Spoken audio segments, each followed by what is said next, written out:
Assalamualaikum. Balik lagi di channel YouTube aku, Zahratul Nadiro. Setelah sekian lama nggak buat video, akhirnya aku bisa buat video lagi. Nah, di video kali ini aku masih ngebahas nggak jauh-jauh seputar organ kewanitaan. Video kali ini aku akan membahas tentang turun peranakan atau rahim turun. Nah, sebenarnya turun peranakan sendiri dalam istilah medis itu disebut dengan prolaps uteri. Jadi apa sih definisi dari prolaps uteri itu sendiri? Seperti kita ketahui bahwa rahim kita itu dikelilingi atau disanggah oleh otot-otot dasar panggul, ligamen, dan juga jaringan-jaringan, sehingga rahim kita itu bisa berada pada tempatnya, pada posisi yang bagus gitu. Nah, ketika otot-otot penyangganya ini lemah, nah terjadilah yang namanya turun peranakan. Biasanya orang-orang baru menyadari ketika si rahimnya itu sudah sampai nonjol keluar ke dalam liang vagina. Seringnya kayak gitu. Nah, setelah kita tahu definisinya, sekarang pertanyaannya adalah apa sih yang menyebabkan otot-otot dasar panggul yang menyangga rahim kita itu bisa lemah? Oke, kita akan bahas ya. Yang pertama adalah faktor usia ataupun menopause. Jadi ketika wanita-wanita sudah di atas usia 50-79 itu beresiko tinggi mengalami turun peranakan. Makanya kenapa pada orang tua itu sangat banyak ya yang mengalami kondisi ini. Namun biasanya karena memang mereka tidak terganggu, jadi ya nggak diapa-apain gitu. Karena sebenarnya nggak berbahaya juga kalau nggak diapa-apain. Nah, kenapa di usia tua bisa mengalami ini? Karena ketika sudah tua, kolagen-kolagen di tubuh juga sudah berkurang, jadi semakin lemah, otomatis otot-otot juga melemah, akhirnya beresikolah itu menyebabkan turun peranakan.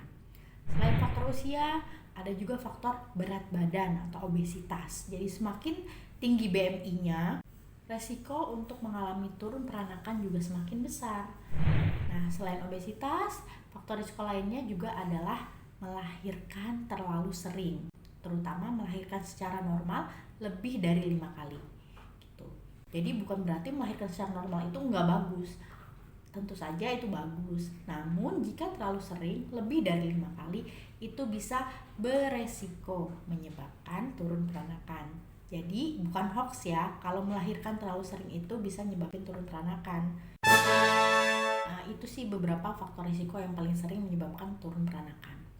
Di antara berbagai faktor risiko yang lain juga yang masih banyak seperti sering mengangkat beban berat, kemudian merokok, itu juga dikatakan merupakan faktor risiko yang dapat menyebabkan turun peranakan. Lalu kita akan bahas selanjutnya adalah gimana mengatasi terjadinya turun peranakan ini gitu. Jadi kita perlu tahu dulu bahwa turun peranakan itu ada grade-nya. Dari mulai yang ringan sampai yang sangat berat. Biasanya berat itu udah sampai keluar nih si organ rahimnya. Nah, selain rahim yang turun, saat otot-otot dasar panggul itu juga lemah, itu bisa menyebabkan jadi kan di depan rahim kita itu ada yang namanya kandung kemih ya, kantong kencing. Ketika otot-otot dasar panggul lemah, si kantong kencing itu juga bisa keluar. Nah, kalau yang keluar itu kantong kencingnya namanya sistokel. Nah, sedangkan kalau yang keluar yang di belakang dari si rahim, lubang rahim kan ada usus, kemudian lanjut ke anus. Nah, kalau itu yang keluar itu namanya rektokel. Biasanya kalau sudah sampai kantung kemihnya keluar atau si saluran cernanya itu juga keluar, itu pasti rahimnya juga turun gitu. Namun biasanya yang kelihatan di liang vagina itu bisa si kantong kencingnya atau bisa rahimnya atau bisa juga si ususnya gitu atau anus. Nah, gejalanya sendiri apa sih? Sebenarnya gejalanya itu bervariasi, mulai dari nggak ada gejala, terus kerasa kayak ada yang ngeganjel gitu ya di dalam panggul kita, ada bola gitu di dalamnya, jadi ada rasa mengganjal. Terus bisa juga menyebabkan keluhan nyeri pinggang belakang atau low back pain. Nah, kalau sudah sampai mengenai si kantong kencingnya juga ikut turun nih, itu bisa ada gangguan kemih. Kalau misalnya saluran cernanya yang kena, bisa ada gangguan di saluran cerna, mungkin konstipasi seperti itu. Jadi gejalanya banyak. Namun yang biasanya orang-orang akhirnya memeriksakan ke dokter adalah ketika sudah sampai muncul benjolan di liang vagina. Apa aja sih penanganannya kalau kita sudah mengalami turun peranakan ini? Sebenarnya kalau nggak mau diapa-apain juga nggak apa-apa. cuman pastinya akan membuat gak nyaman, apalagi kalau masih di usia produktif gitu kan, karena kan pasti seks juga akan terganggu kalau misalnya mengalami turun peranakan ini. Jadi penanganannya itu bisa operatif dan non operatif.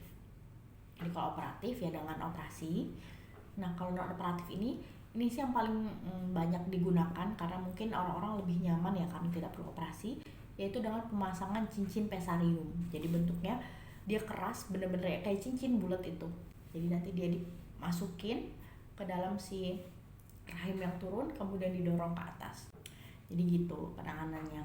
So kalau kalian ada keluhan, ada keluar nih sesuatu benjolan dari dalam vagina, langsung aja ya periksain ke dokter kandungan, gak usah takut.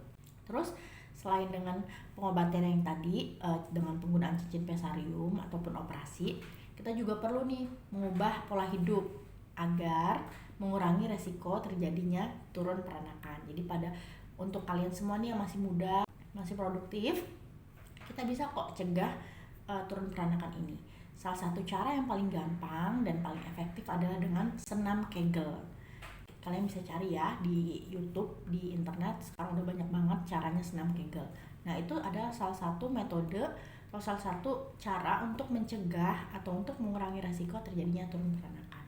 Selain senam Kegel, tentu aja diet, karena kan tadi kan obesitas itu merupakan faktor risiko penyebab dari turun peranakan. Jadi diet tinggi serat, kemudian turun berat badan, kemudian stop merokok, intinya lakukan pola hidup sehat.